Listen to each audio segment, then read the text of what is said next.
بسم الله الرحمن الرحيم، وبه نستعين، والصلاة والسلام على أشرف المرسلين سيدنا وحبيبنا ونبينا محمد عليه أفضل الصلاة والسلام.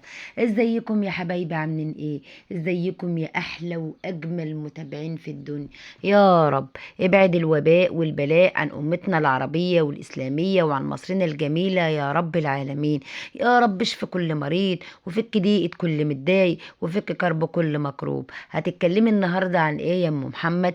أنا هتكلم عن مواضيع عديدة على قد ما يتسع وقت الفيديو لتناول الموضوعات. بس قبل ما أدخل في أي مواضيع، أحب إننا ندعي لإخواتنا إن ربنا يرحم شهدائهم ويشفي مرضاهم وينصرهم على القوم الظالمين، وربنا يرحم شهد وينور قبرها ويجعله روضة من رياض الجنة، هي وأمواتنا وأموات المسلمين.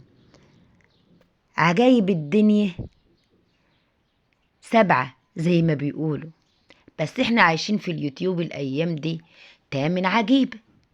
تامن عجيبة ايه يا ام محمد؟ لما اساتذة التقنيات في البرمجة يقولوا ان موقوف من عندهم الارباح او جاي لهم انذارات من مين؟ معمل لهم انذارات وابلاغات من مين؟ من ريري ومدام اخلاص. ازاي يا جدعان؟ اذا كانت مدام اخلاص بجلالة قدرها اتسرقت منها قناة واتحذفت بكل أرباحها بكل ما فيه، كانت آلاف مؤلفة من المشتركين، بس علشان الست كويسة وسمعتها كويسة في اليوتيوب وليها محبين كتير، جمعت مشتركين ورجعت أقوى من الأول وأحسن من الأول، لأن لا يصح إلا الصحيح. ريري وبرضو قبل كده اتوقف أرباح في قناتها واتعمل إبلاغات عن قناتها وحصل لها حاجات كتير، ما عملتش حاجة. يعني كلكم جمعاء كده، اللي متهددة ان يتقفل قناتها، واللي يتعمل لها انذارات، واللي مش عارفة ايه. انتوا كلكم كذابين وبتعملوا لقنواتكم كده زي ما بيقولوا بيد كده، وبتجمدوهم علشان غرض ما في دم ابن يعقوب، ولا في نفس ابن يعقوب زي ما بيقولوا. في ناس قالوا لي يا ام محمد هم آه مش حذفوا قناتهم، يعني خافوا القنوات بتاعتهم علشان يبتدوا ايه؟ عملية الشحاتة من مين؟ من ام ناصر. ما انا يا حبايبي كل شوية الاقي بس من القناة دي وبس من القناة دي وبس من القناة دي، كلها قنوات التطبيل اللي تبع ام الدواه، عمالين يقولوا ام ناصر الام المثالية.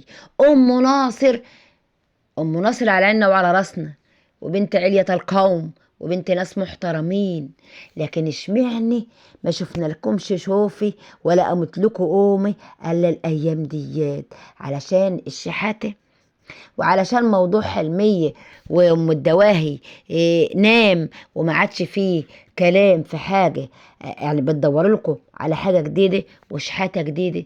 انا بستغرب في رمضان وبتكذبوا، في رمضان وبتعملوا اللي انتوا بتعملوه ده وبتكذبوا اكاذيب ملهاش لا حصر ولا عدد. ليه وعشان ايه؟ عشان بس الفلوس. ريري واخلاص في اطهر بقاع الارض، معرفش اذا كانوا وصلوا حاليا دلوقتي ولا لسه، في اطهر بقاع الارض، ومع ذلك قلتم رايحين عند ابو لهب علشان يجيبوا فلوس، ووصفته اطهر بقاع الارض بمكان زي ده، ببيت ابو لهب. انا مش عارفة ازاي انت عندكم عقل وبتفكروا بيه. دي حاجة. الحاجة التانية واللي لازما الكل يفهمها، الناس دول كدابين ونصابين يا ام ناصر، بيكذبوا كالعادة عليكي علشان ياخدوا برضو ايه, دعم وتحدفي لهم فلوس، فربنا يرزقهم. وفيه اللي بيقول منهم ايه؟ ده انتظرونا في العيد، بعد العيد هيحصل مفاجآت. يلا ربنا يرزقكم، بس تبعدوا عننا بشركم وبقرفكم وبأكاذيبكم. لا وايه يا ولاد والاكاده ان هم بيلوموا على هناء مرات حماده داوود ان هي راحت نزلت عند مين؟ عند محلاوي في بث مباشر هو عامله، الناس كلها بتروح له سواء كان على السطح من غير تعليق او يدخلوا يعلقوا ويدخلوا. هو المحلاوي انسان محترم جدا وصاحب صاحبه وما بيحبش الظلم. هو كل مشكلته بصراحة الأفورة الزيادة في الألفاظ، لو تتظبط كان بصراحة يبقى راجل مفيش منه اتنين على اليوتيوب، لأنه بصراحة ما بيوقفش في ضلال ولا في حاجة يعني تكون كذب خالص، ولا بيظلم حد. المهم، شوفوا مين بقى يا ولاد اللي بيلوم على هناء ان هي دخلت القنوات اللي جابوا سباب الاعراض رأسا الجردل يسب في الناس ويتكلم عليهم كلام مش كويس في قنواتهم، يتكلم على ريري وعلى أم شهد وعلى إخلاص وعلى كل القنوات اللي بتساند مين؟ اللي بتساند حلمية. يبقى مين يتكلم مع مين؟ مين يلوم على مين؟ طب لما تبقوا تحبوا تبينوا نفسكم شرفاء ومحترمين كده، شوفوا ماضيكم الأول. يعني شوفوا ماضيكم الاول، مجرد دخلت بس هناء بقى عند المحلاوي بقت وحشه، امال انتوا اللي جبتوا سباب الاعراض عندكم في قلب قنواتكم اللي هي بيوتكم يا سبابين الاعراض. للاسف انتوا لا راعيتوا حرمه رمضان ولا غير رمضان، انتم ما رعتوش حرمه اي حاجه، ولسه وما زلتوا لغايه الوقت بتنهشوا في ريري واخلاص وترند، وبتقول الناس اللي رايحين يعملوا عمره اللي ما يعرفوش ربنا، اللي قطعين الارزاق، وهم عمرهم ما كانوا قطعين الارزاق. انتوا اللي ناس ظلمه، انتم اللي ناس ظلمه للاسف الشديد. نسيب الناس الظلمه اللي ما يعرفوش ربنا دول ونروح لمين؟ للشطوره اللهلوبه حلميه. انا متابعه الموقف ومتابعه فيديوهاتك ومتابعه حتى الفيديوهات اللي انت عاملاها مع حنان وعلا، وبقول لك يا حلمية للأسف الشديد في إسقاطات كتيرة قوي بتحصل عندك، أصوات عالية ومد إيدين من الدسوقي وأبو طارق أثناء الفيديوهات. يا أم طارق، أنت قيمة وقامة وقناة كبيرة ولك وزنك على اليوتيوب ولك تقلك على اليوتيوب، وأي حدث عندك بيأثر وبيظهر على الساحة والناس كلها بتتكلم عنه. انت ست ريفية على الفطرة زي ما عرفناكي، وست برضه عقلك يوزن بلد. مش معنى ان انت على الفطرة ان انت ما بتفهميش حاجة او ما عندكيش ذكاء، لا ده انت عندك ذكاء فطري ربنا وهبهولك، فتحافظي على قناتك وتحافظي على عملك. لان انا شايفه بصراحه ربنا اللي بيجروكي للفيديوهات والحاجات والمقالب اللي مش مظبوطه ديت قاصدين، وممكن يكونوا مزقوقين من الطرف التاني علشان يخسروكي شعبيتك وحب الناس لك. للاسف الشديد انا بيجيلي تعليقات وبيجيلي على الواتس ناس من محبينك ومتابعينك زعلانين ومش عايزين تبقي بالشكل ده خالص. ارجعي حلمية اللي عرفناها، اللي احفظي قيمتك وكرامتك، لانك انت قيمتك وكرامتك اكبر من كده بكتير يا ام طارق، اكبر من كده بكتير. ما تخليش ناس ما تستاهلش انها تشمت فيك. المشاهدات بصفة عامة نازلة في رمضان، بس حتى لما كانت بتبقى نازلة في رمضان كانت بتبقى عندك في المعدل الطبيعي الكويس المظبوط.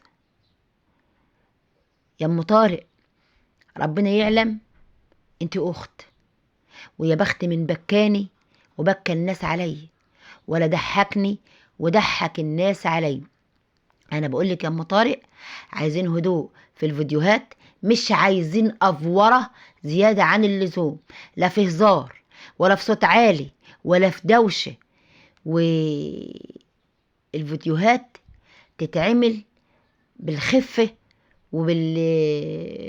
بالخفه الدم المعهوده منك، ودعائك الحلو دايما اللي احنا عارفين ان انت بتدعي لكل متابعينك ومحبينك بيحبوكي. علشان كده يا ام طارق متابعينك كتير قوي دخلولي على الواتس ايام ازماتك مع اختك والمشاكل اللي حصلت، قالوا لي احنا معاها، حتى لو حطت براد على البوتاجاز كده وحطت فيه شويه ميه واتكلمت معانا كلمتين، برضو احنا بنحبها وعايزينها. المفروض المتابع اللي يقول كلام زي ده، اللي بيحبك لوجه الله، لازما برضو كل كلمة تتقال ويتعمل بيها وتتاخد بيها في عين الاعتبار. يا ام طارق، يا حلمية، ما تضيعيش المجهود اللي انت عملتيه كله ده في شمل الناس اللي بتحبك دي، وبعد كده تيجي تبص تلاقي بيتفرقوا حوالين منك، وتشمتي ناس كتير فيكي. وده رزقك، باب رزقك ورزق ولادك وحياتك. ورغم ان احنا قنوات صغيرة، احنا ما عدناش نقدر نستغنى عن ظهورنا في السوشيال ميديا، فانت كمان دي خلاص بقى عملك وبقى بيجري في الدم، ما تقدريش تستغني عنه. حتى لو كنت فلاحة مصرية أصيلة، برضو ما تقدريش تستغني عنه. أنا بقولك يا أم طارق، رجعي فيديوهاتك الحلوة الجميلة اللي كنا بنحبها، اللي ما فيهاش أفورة في الكلام، ولا أفورة في الضحك، ولا أفورة في الهزار، ولا أفورة في المقالب يعني اللي بتبقى يعني مش منطقية، ولا تعامل صعب زي ابو طارق. لا، ساعة يضرب، ساعة يقولوا الفاظ مش كويسة. لا، ارجوكوا ارجوكوا فوقوا قبل فوات الاوان. انا بحبكم ومن قلبي بقول لكم، قناتكم كده ماشية في منحدر مش كويس، في منحدر مش كويس، وده شيء يسعد الناس الكارهين للخير لكم. أرجوكم ولو سمحتوا يا طارق، رجع قناة أمك زي ما كانت، ومش عايزة مقاطعة لأمك في الكلام ولا أفورة.